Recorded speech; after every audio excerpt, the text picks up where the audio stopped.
Hello world! Hello to all the visionaries out there. Happy New Year! So Happy New Year!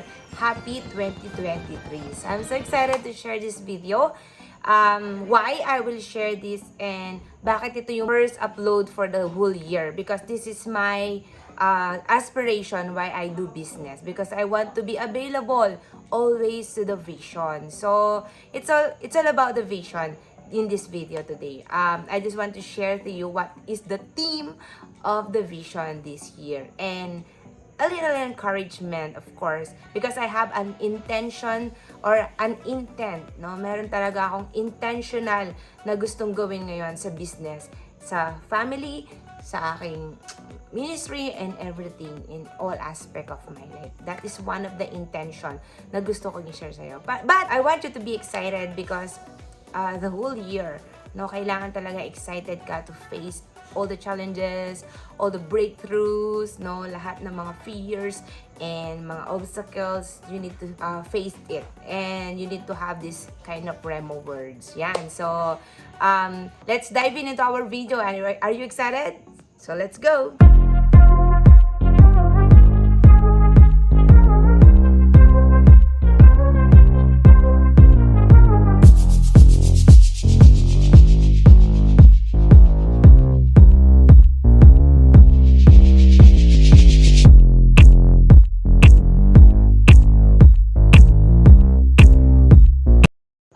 So again, it's all about the G12 vision, why I do business, why I do online business, why I make or build an online business, and why I help G12 people, because I want to have a freedom to do the vision of God, no? Yun talaga yung pinaka-intention ko kung bakit gumagawa ko ng mga living, and of course, with the learnings, no, na nakita ko that it's all applicable for me na nagdi-desire talaga na maging available always kay Lord, sa family of course, and be a blessing to many people. So, our theme for this year, 2023, for the G12 vision is what? Be the light of this world. Yan. Be the light of this world. Again, ang gusto ng Lord sa atin is to be a light of this world, no? Gusto niya talaga na maging liwanag tayo because He is in our heart. He is in our lives. Amen po ba? So, kailangan talaga natin na paliwanagan, no, yung mga bagay-bagay dito sa mundo na to. What is the true meaning of life? What are you here for, no? What is your purpose? Bakit binigyan ka ng ganyan na skills ni Lord? Bakit inalaw ka niya mabuhay dito? Bakit binigay niya yung asawa mo, yung mga anak mo, o yung mga magulang mo, o yung mga kapatid mo sa buhay mo? O why you have this kind of skills, di ba? So again, to glorify the Lord. So that they will see that in Jesus, there is a light. There is hope and there is life. So that is the theme for the G12 vision. So I want to give an inspiration, no, through the Word of God, because I want to be intentional every time that I do video. Na naniniwala ako that the Word of God is our manual, that the Word of God can lead us, no, to success, to succeed, no, in everything that we do. Kaya nga, sabi dito, how to be light for Jesus. Again, how to be light, a light for Jesus. Paano maging ilaw talaga para kay Jesus. So let's read John chapter 8 verse 12, which is isa lang ito sa mga passage na pwedeng mag-inspire sa atin how to be light for Jesus. Okay? So ito, John chapter 8 verse 12. Sabi niya dito, He said, I am the light of the world. Whoever follows me will never walk in darkness, but will have the light of life. Yan. So, how can be a light for others? How can be? Dito pa lang sa passage na to, may 3 puntos na malinaw naman talaga, lalo-lalo na sa binasa natin. So, I apply it as it is. So, gusto kong inspire ka na, baga, itong nakuha ko na to, you can also take it for you so that we can be a true light of this world. So, number 1 is stay with Jesus. Yan. So, again, kung ano man yung ginagawa mo, you need to stay with Jesus. Stay with Jesus. if you have a business, gusto mo ng something breakthrough sa life mo, something na gusto mong ma-achieve sa life mo, something na gusto mong umayos sa life mo, you need to stay with Jesus. Why? Because all the brokenness, dun sa mga darkness na pinagdadaanan mo, no?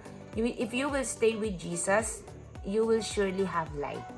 Your path will be lightened. Yung mga dinadaanan mo, siguradong makikita mo at mauunawaan mo because there's light. Kasi pag darkness, kasi parang nanghuhula ka, parang hindi mo alam, diba?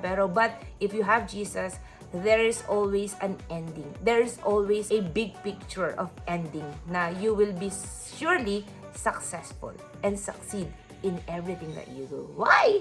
Because Jesus is the light. So, you need to stay with Jesus. So, yun yung isa sa mga kailangan rin nirema natin, that I will stay with Jesus no matter what happened. It's not only 2023, kundi doon sa the rest of your life. So, yun. So, we need to stay with Jesus. And then number 2, follow Him through His Word. Yan. So, lahat mawawala, lahat mapaparam, lahat lilipas, pero ang salita ng Diyos mananatili. So, if we want to be a light of this world, no? Kung gusto natin, I want to be a light of this world through the Word of God.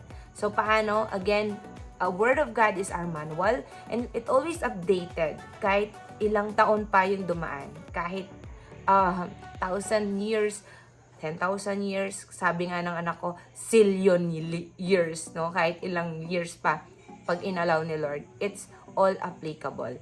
His Word is true, His Word is true and faithful. He is faithful through His Word, to His promises.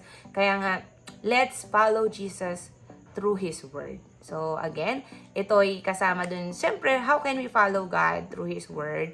Every day, kailangan talaga dinidesire natin na magbasa ng Bible, magbasa ng Word ni Lord. So, alam mo, if you are aspiring business person or gusto mo talaga na makawala sa mga situation mo sa life mo, you need to follow the Word of God. Even you will dive into the business or you want to have a good career in your life, have a good relationship to your husband, to your children, to your parents, to your siblings, to everyone, to your disciples, to your church, to your mentor, the Word of God is so applicable. So, if we want to be a light of this world and a light to other people, we need to follow Jesus through His Word. His Word, not the word of people, not the word of yours. It's the Word of God. So, that is number 2. Again, let's apply the Word of God as it is. And number 3, never walk in darkness. Yan. So, of course, if you have Jesus, you are in the light na. Sabi nga, never walk in darkness, but will have the light of life. Magkakaroon ka na daw ng light sa life mo. But, there's a choices, no? Meron kasi tayong mga choice sa buhay natin. So, that's why I said that never walk in darkness. Huwag mo nang piliing dumaan pa dun sa darkness. So, what does that mean? For me, yung choice mo sa life mo. So, if you are achieving something, if you want something, you learn to depend on God. You learn to pray. You learn to trust. You learn to have faith in the Lord, no? Yung ganon, yung parang ibinibigay mo na lahat kay Lord. Not the ways of this world, but the way of the Lord. Hindi yung way ng mundo na to para ma-achieve mo isang bagay o gusto mong gawin isang bagay.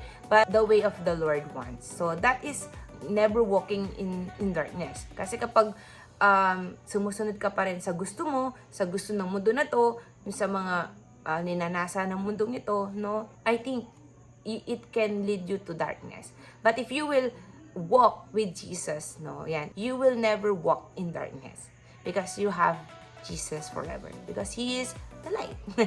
Ano yung sinasabi ng word ni Lord? Malinaw na malinaw. Sabi niya, I am the light of the world. So, we are in the world, right? So, we need the light. We need God. We need Him forever in our life. So, ito yung isang video na intentional talaga na ginagawa ko na ngayon. For this whole year, I will gonna share word of God a little bit and then my tactics on my business, kung ano yung mga dapat natin gawin. and sharing value to you and how can I help you. So, meron mga ganong mga series, meron mga ganong content, but I assure you this whole year, I will make it intentionally through the Word of God. So, if you want more topics about this or about business or about motivation, about inspiration through the Word of God, you can subscribe into my YouTube channel because this year I will often upload many intentional Word of God, many intentional na pag-success talaga. Because dun pa lang dun sa sinulat ko dun sa mga ginagawa kasi yung Joshua chapter 1 verse 8, no? Kasi yung word ni Lord, we need to meditate it so that we will be prosperous and successful. So, dun pa lang, boom na boom na. So, whatever it is, we will surely prosper and successful through His Word. Kaya nga, ano man yan, yung business online, opportunity in front of you, no, we need to have the Word of God so that it can lead us to prosperity and successful life for the glory of God.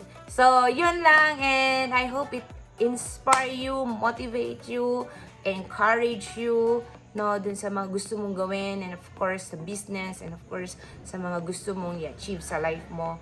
And I hope it gives you hope and inspiration today. And if you want something more videos that you can watch in my YouTube channel, please subscribe and watch the next video. God bless and see you around. I have a free ebook which is I sell it last year, which is yung purposeful business. So you can download this ebook. I will put the link on the description alone. So if you want to grab it, I will share it to you wholeheartedly kasi ginawa ko talaga yon and how I start to build my own business online. So, it's for you. So, you need to grab it totally free. And it's my gift for you this year.